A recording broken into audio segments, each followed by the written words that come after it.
Hi guys, welcome to the Board Sailor. I'm your host Avi, and in today's video I wanted to cover some of the fallout from the whole Yvonne, Fedmyster, Pokimane offline TV incident. So without wasting any further time, let's get started.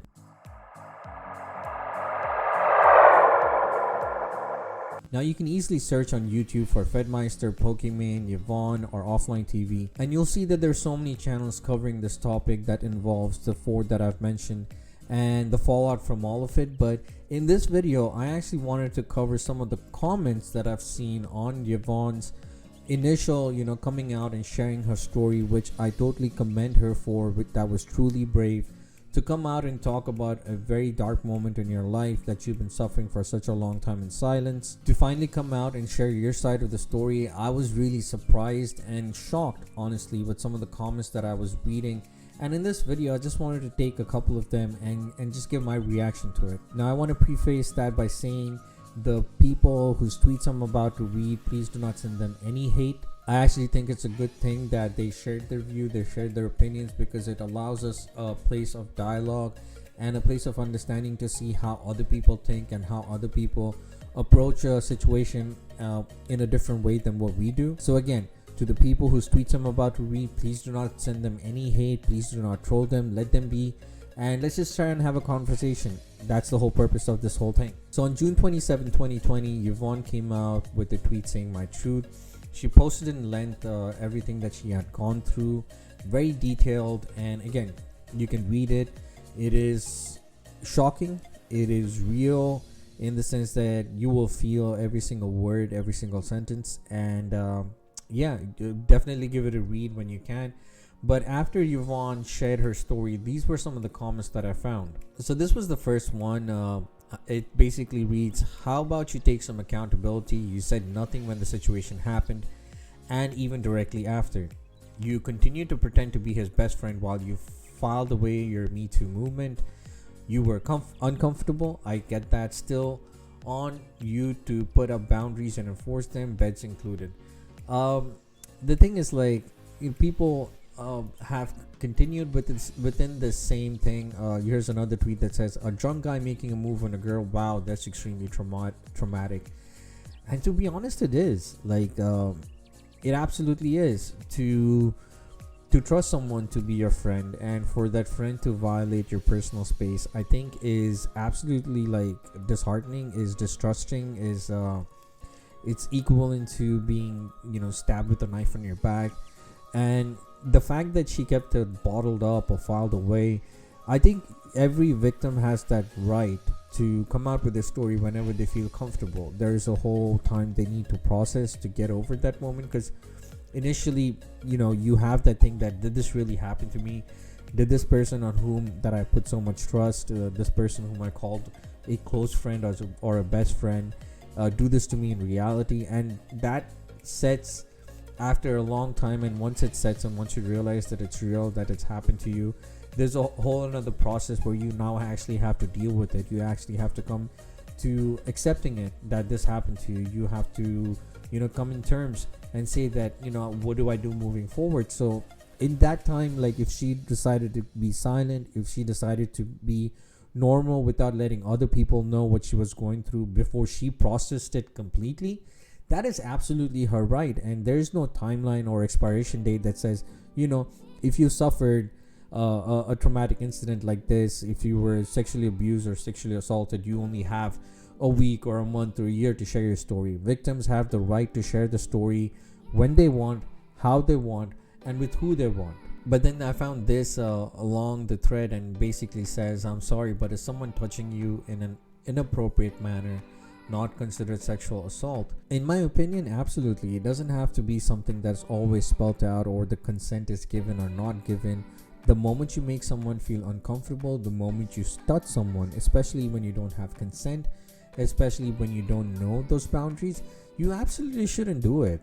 And then I found this tweet, and it says, all he did was caress them, and they didn't say no or even react. He didn't force himself or anything, honestly. What do you expect him to think if there's not negative reaction? Is he supposed to ask them to sign a consent contract? And I'm shocked by this, but then again, I'm not surprised. This is coming from a guy, and usually guys are the ones who are the people who do the thing rather than the victims who actually have to go through the horrific, ordeal of, again, accepting it, dealing with it, and trying and figuring out a way to move on. The fact is, no one has to force themselves on someone at all times for it to be a sexual assault or sexual harassment or be something that is uncomfortable. And people always don't need to speak up immediately. Again, when it happens, especially when it happens from someone that you live with, someone that you hang out with, it becomes difficult. It's a shock, and to just get over that shock is a huge thing. It happened to me. Like, I was sexually assaulted as a kid. I was in 6th 7th grade, and this person was a friend of my parents, and there was one day where my parents weren't home and he had come, and I knew that my parents were on their way.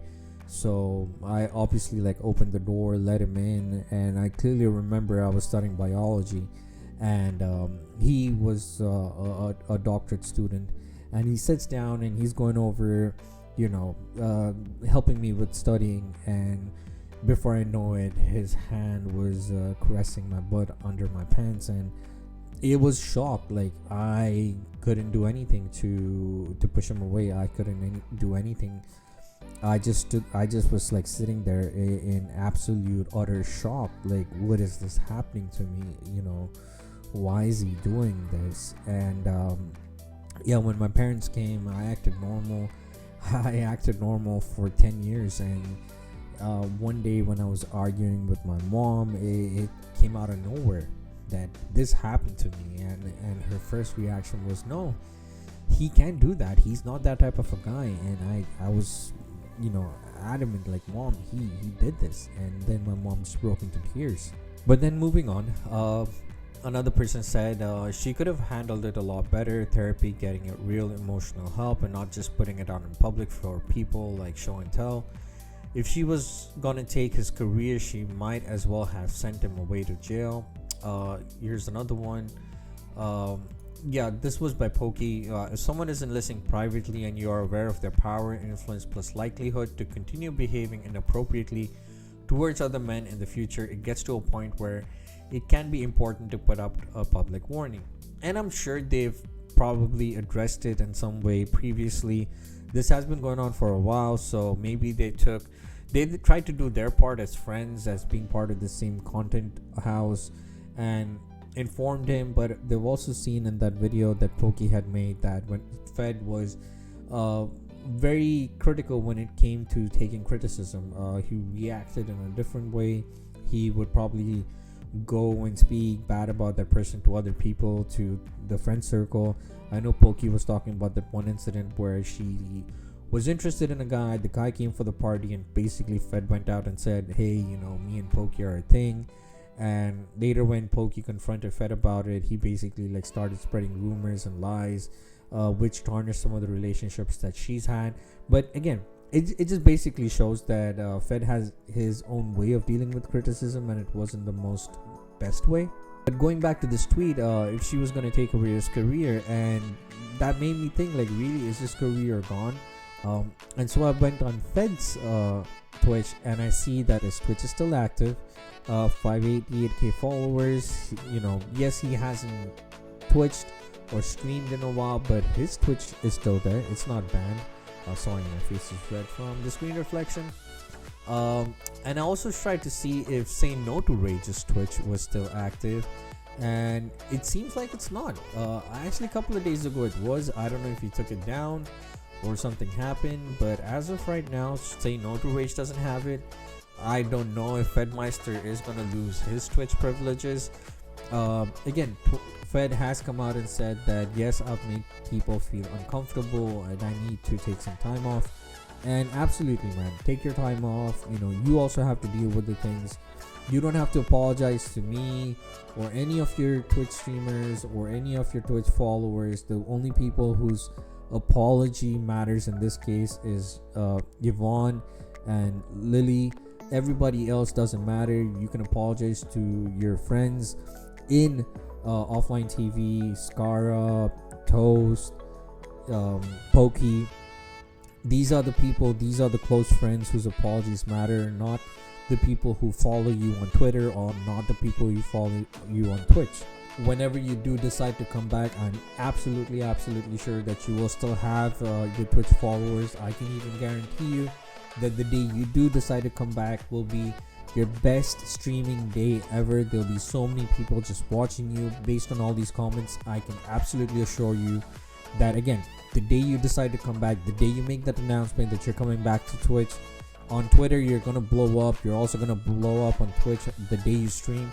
So that's nothing to worry about. I'm sure with all the following, with all being this big celebrity and the big famous person that you are on Twitch, you have money saved up, so you're not gonna be financially bankrupt in any way.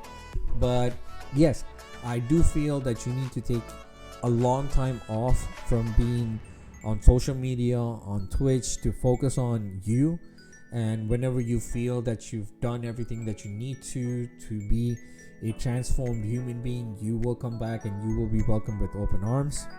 But again, to the people who think that Yvonne should have done better, or Pokey should have done better, or offline TV should have done better, this is not an easy issue. This is not a breach of contract or breach in terms of services. This is just a breach of friendship. This is a breach of decency. This is the breach of someone living in your house and then just creating an environment that is uncomfortable for the very people who live in that same house as you. So whatever they've done, I'm sure they've done more than what they're sharing on social media, that they're sharing on their YouTube videos or on Twitter. I'm sure they've done a lot more than that, but the very fact that they came out and they had to address it just shows that that was the last straw. So to say to Yvonne or to anyone that you could have done better, you should have done better, you should have done this, or you should have done that, again, let the victim who has suffered this process everything in her own way.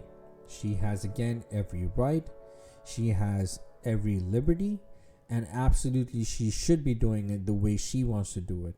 She, for once, should be able to have control over how the story is narrated. But with that, I'm going to end this video, guys. Leave a like, comment, subscribe. Let me know what you guys think. Do you think that Yvonne did the right thing? Do you think that she could have done something better? What do you think of the people's reactions who are now questioning Yvonne and her trying to cancel Fed? Leave a like, leave a comment. Let me know. This is the Bored Sailor, signing off.